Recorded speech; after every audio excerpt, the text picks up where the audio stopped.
রাধে জয় Shrikrishna. Welcome to our channel Radha Krishna Seva. আশা করছি সবাই খুব ভালো আছো, সুস্থ আছো। আশা করছি সবাই জন্মাষ্টমীতে ভীষণ আনন্দ করেছো, খুব আনন্দ করেছো।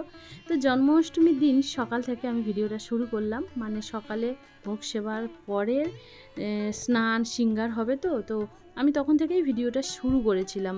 আর আমরা পুজোটা দিয়েছিলাম যেহেতু সোমবার, আর সোমবার মঙ্গলবার দুটো দিনই অনেকেই পুজো দিয়েছে, তবে আমরা সোমবারটাই বেছে নিয়েছিলাম।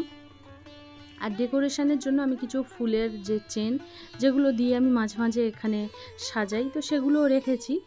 আর সব থেকে আগে সিঙ্গার করার আগে আমি যেটা করে থাকি, তো এবারে সেটাও করব, যে সব কিছু সরিয়ে নেব, ক্লিন করব, তারপরে সিঙ্গারটা হবে।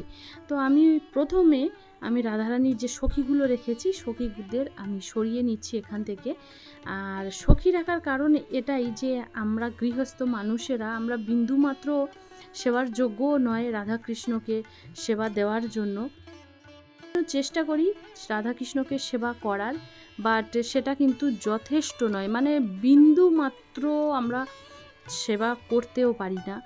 তবে রাধাকৃষ্ণের পাশে সখী রাখার অর্থ মানে এটাই হয়, সখী রাখলে যে ঘাটতিটা রয়ে যায়, আমরা যে সেবাটা দিতে পারি না, তো সেই সেবাটা কিন্তু রাধারানীর যে সখীরা থাকে তারা কিন্তু সেই সেবাটা দিয়ে নেয়।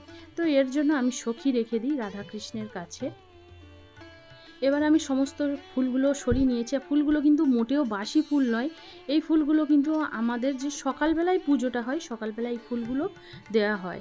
আর রাতে শয়নের আগে কিন্তু সমস্ত ফুলগুলো সরিয়ে নেওয়া হয়, তারপরে ঠাকুরকে শয়নে দেওয়া হয়। তো এগুলো সকালে দেওয়া হয়েছিল, তাই ফুলগুলো আগে সরিয়ে নিলাম।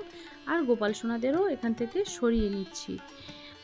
যেহেতু জন্মাষ্টমী উপলক্ষে আমি সিঙ্গারটা করব, তো সিঙ্গার করার আগে রেগুলার যেমনটাই করা হয়ে থাকে, যেমন মন্দিরটাকে একটু ক্লিন করা, আর তারপরে সিঙ্গারটা শুরু করা। তো আমি যেহেতু আজ একটু ডেকোরেশন করার চেষ্টা করেছি, আর দেখো এখানে কিছু ফুলগুলো লাগিয়েছিলাম এর আগে, চেনগুলো। তো ওই চেনগুলো লাগানোর সময় যে গ্লুগুলো ইউজ করা হয় সেগুলো ভীষণভাবে দেওয়ালের গায়ে আটকে যায়, তোলাও খুব মুশকিল হয়। অনেক কষ্ট করে আমি 5টা চেন লাগিয়েছিলাম, বাট দেওয়ালে মাত্র 2টো রয়েছে, বাকি 3টে সব ঝরে পড়ে যাচ্ছে। তো ভাবলাম এখানে সময় না নষ্ট করে আমি রাধারানীর সিঙ্গারটা শুরু করে দিই। তো রাধারানীর একে একে সব সিঙ্গারগুলো সরিয়ে নেওয়া হয়, আর তারপরে রাধারানীর সিঙ্গারটা নতুন সিঙ্গার করা শুরু হয়। তো এদিন আমার অনেকটা সময় লেগে গিয়েছিল। প্রভুর জন্য এই সময়টা দিতে পারাটা আমাদের কাছে একটা খুব মানে আনন্দের দিন। এই দিনটা যে কখন সময়ে কাজের মাঝে যে সময়টা চলে যায় সেটা একদমই টের পাওয়া যায় না, যে কিভাবে দিনটা পার হয়ে যায়, মানে এতটাই সিঙ্গার করতে করতে এতটাই সময় চলে যায়। তো পোশাকটা তো আমি বানিয়েছিলাম, এর ভিডিও আমি শেয়ারও করেছি। আর এখন যদিও আমি সেভাবে ভিডিও শেয়ার করতে পারছি না, কারণ তোমরা অনেক ব্যস্ততাটা বেড়ে গেছে। তবে সেবাটা প্রপার সেবা হয়ে যাওয়ার পরেও ভিডিওগুলো কিন্তু বানানো হয় না, বা ভিডিও যদি আমি রেকর্ড করে রাখি সেটা মতন সময় হয়ে ওঠে না, যার জন্য আমি ভিডিও নিয়মিত আর দিতে পারছি না সেভাবে। তবে চেষ্টা করছি ভিডিও, অন্তত শর্ট ভিডিও কিছু শেয়ার করার। পোশাকটা দেখেছো যে কত সুন্দর, মানে ব্লাউজের যে হাতগুলো কত সুন্দরভাবে বানানো হয়েছে। আর কোমরবন্ধন, এখানে আমি কিন্তু এই কোমরবন্ধনটা আমি মার্কেট থেকে কিনে এনেছিলাম, এনে আমি সেই কোমরবন্ধনটা পরাচ্ছি। বাকি যে জুয়েলারিগুলো পরাবো রাধারানীকে এই সিঙ্গারের মাধ্যমে, সম্পূর্ণ কিন্তু হাতে বানানো জুয়েলারি, সম্পূর্ণ জুয়েলারিটাই হাতে বানানো। তো দেখো আমি রাধারানীর অলরেডি সিঙ্গার করা শুরু করে দিয়েছি, কোমরবন্ধন পরিয়ে দিয়েছি। ওড়নাটা নেওয়ার ইচ্ছা ছিল একরকম, বাট ওড়নাটা ঠিক যেন ভালো লাগছিল না, একটু ডিফারেন্ট রাখার চেষ্টা করছিলাম, তাই ওড়নাটাকে আর এইভাবে লাগালাম না সামনের দিক থেকে। আর আমি গলার জন্য 2টো নেকলেস বানিয়েছিলাম, একটা লং আর একটা ভরা, চাইছিলাম যে একটু ভরা ধরনের হোক, তো এইভাবেই নেকলেসটা 2টো বানিয়েছিলাম। আর ওই বললাম যে এখন ব্যস্ততা এতটাই বেড়ে গেছে যে আমি ভিডিওটা বানিয়ে মানে তার এডিট করার সময় পাই না, যার জন্য আমি ভিডিও ঠিক মতন দিতে পারছি না। হেয়ার উইকটাও পরিয়ে দিয়েছি। আর এই হেয়ার উইকটা কিন্তু পরানোর একটা কৌশল রয়েছে, যে তোমরা অনেকেই বলো হেয়ার উইক পরাতে পারো না, তো তোমরা চেষ্টা করবে হেয়ার উইকটা পরানোর আগে রাধারানীর মাথায় কোনো রকম কাপড় দিয়ে ভালো করে সেটাকে কভার করে ঘিরে নেবে, যাতে হেয়ার উইকটা শক্তভাবে থাকে। বাট আমি কিন্তু কাপড় দিই না, আমি অলরেডি এর আগের ভিডিওতেও শেয়ার করেছিলাম, আমি এখানে কিন্তু রাধারানীর একটা বেনি রাখি, বেনিটাকে ঘুরিয়ে নিই, তারপরে আমি কিন্তু হেয়ার উইকটা তার উপরে বসিয়ে দিই। এবারে কি হয়, অনেকের অজানা থাকে, তবে ধীরে ধীরে সিঙ্গার করতে করতে তাদের ধারণা এসে যায় যে কোনটাকে কিভাবে দিলে ভালো লাগবে, কিভাবে রাধারানীকে সিঙ্গার করলে ভালো লাগবে।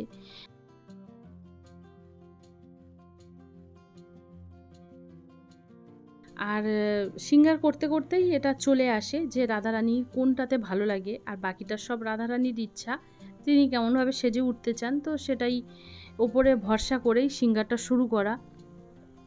তো দেখছো অলরেডি আমি রাধারানীকে কয়েকটা গয়না পরিয়ে দিয়েছি, যেটা সম্পূর্ণ হ্যান্ডমেড গয়না দিয়ে রাধারানীকে সিঙ্গার করা হচ্ছে। আর হেয়ারটা পরিয়ে দেওয়ার পরে অলরেডি আমার রাধারানীকে এত সুন্দর দেখতে লাগছে যে মনে হচ্ছে যে বাড়ির এক মেয়ে এসেছে, বাড়ির যে মেয়ে রয় না আমাদের বাড়িতে, বাড়ির যেন কোনো মেয়ে এসেছে, এত সুন্দর এত মিষ্টি লাগছে রাধারানীকে। আর এবারে পরিয়ে দিচ্ছি, এটাও হ্যান্ডমেড টিকুলি। তো আমি সবটাই বানিয়েছিলাম ঠিক পোশাকের সঙ্গে ম্যাচিং করে, আমি এগুলো বানানো শুরু করেছিলাম। ভীষণ ইচ্ছা ছিল এর ভিডিওগুলো শেয়ার করার, বাট ভিডিওগুলো আমি শেয়ার করতে পারিনি। আর হাতে পরিয়ে দিলাম হাতের একটা চওড়া ধরনের চূড় বানিয়েছিলাম, যেটা স্টোন চেন আর বল চেন দিয়ে।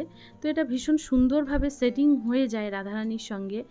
আর আমার খুব ইচ্ছে ছিল রাধারানীর ঠিক মাথার যে টিকুলি হবে সেটা যেন তার সঙ্গে এরকম টায়রার মতন এই স্টাইলটা থাকে।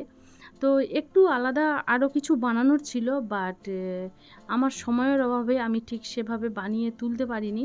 তো যার জন্য আমি স্টোন চেন কেটে নিয়ে সেটাকে একটু সুন্দরভাবে তার লুকটা দেওয়ার চেষ্টা করি। আর মাথায় চন্দ্রিকাটাও হ্যান্ডমেড, আমি এই চন্দ্রিকাটা বানিয়েছিলাম, এর ভিডিও শেয়ারও করেছিলাম। তোমরা যদি কেউ দেখতে চাও অবশ্যই দেখতে পারো, ভীষণ ভালো লাগবে যে চন্দ্রিকাটা কিভাবে আমি বানিয়েছিলাম। আর তবে এখানে কিন্তু প্রচুর স্টোন চেন ইউজ করা হয়। আর দেখো চন্দ্রিকা পরিয়ে দিয়েছি, কানের পরিয়ে দিয়েছি, আর একটা নাকে নাকছাবিও পরিয়ে দিয়েছি যেটা স্টোনের। তো দেখো আমি ওড়নাটা দিয়ে দিয়েছি। তো বন্ধুরা, রাধারানীকে কতটা সুন্দর দেখতে লাগছে জন্মাষ্টমী উপলক্ষে। আমি রাধারানীকে ঠিক যেভাবে সাজাতে চেয়েছিলাম, রাধারানী যেন তার থেকে আরও সুন্দরভাবে সেজে উঠেছে। অলরেডি আমি সাজিয়েছি, আমি তো ভালো বলবোই, বাট তোমাদের কেমন লেগেছে তোমরা অবশ্যই জানিও। আর ভালো লাগলে লাইক শেয়ার কমেন্ট করতে একদমই ভুলো না।